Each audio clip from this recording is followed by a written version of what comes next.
nasa Teams na tayo. Bili muna tayong kape. Ayan, so we got our coffee and the bagel as usual. Shoutout nga pala dyan sa Tim Hortons sa family natin sa Okotoks, Alberta, kina Ate Chinte. Tim Hortons, always fresh. In-endorse pa no? Yan. So we're not gonna have enough time to pick up the kids kasi yung tatlo medyo malayo pa yung bahay namin. And then sinabi ko maglakad na lang sila. So let's go start our elementary run. Still early ng 7 minutes, so we'll be fine. Alrighty? Konti na lang yung mga bahay-bahay dito kasi kalimitan dito Panay Farm.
W576, Shannon.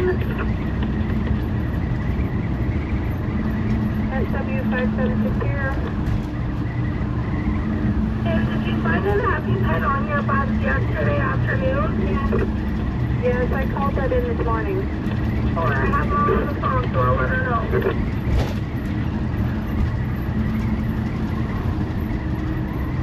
Am I taking it to the office or am I leaving it at school this afternoon?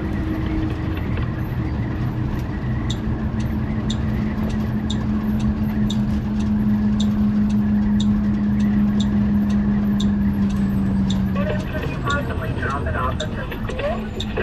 Hold on till there's so messy. Of course.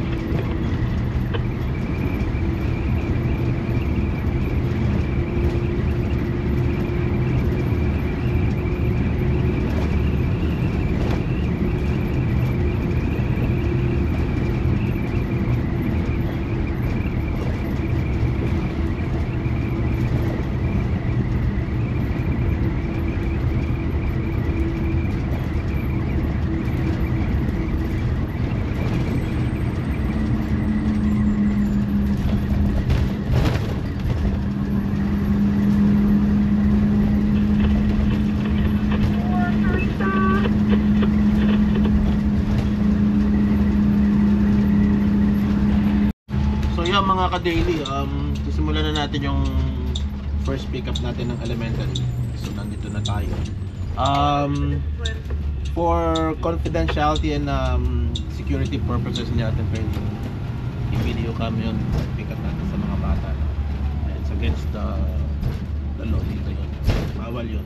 So yun lang, next time ulit, and thank you guys for tuning in. Sa mga nag-subscribe, thank you so much, and please support, like and share, and I'll see you guys on my next vlog. Bye mga ka-daily.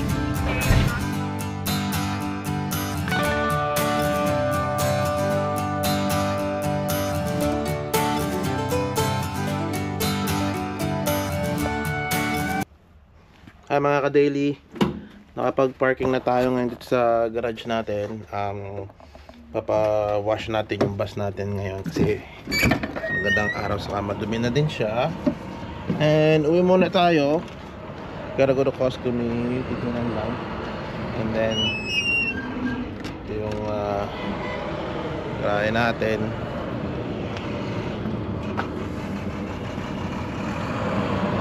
Yan, bus. Ganda ng araw ngayon. Grabe.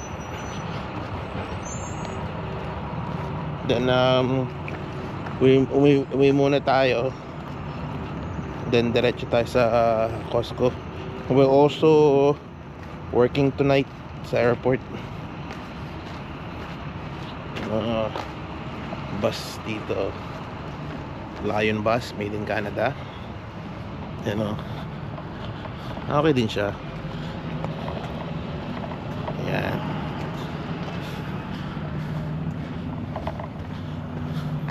Anyways, maya ulit tayo. Uwi muna.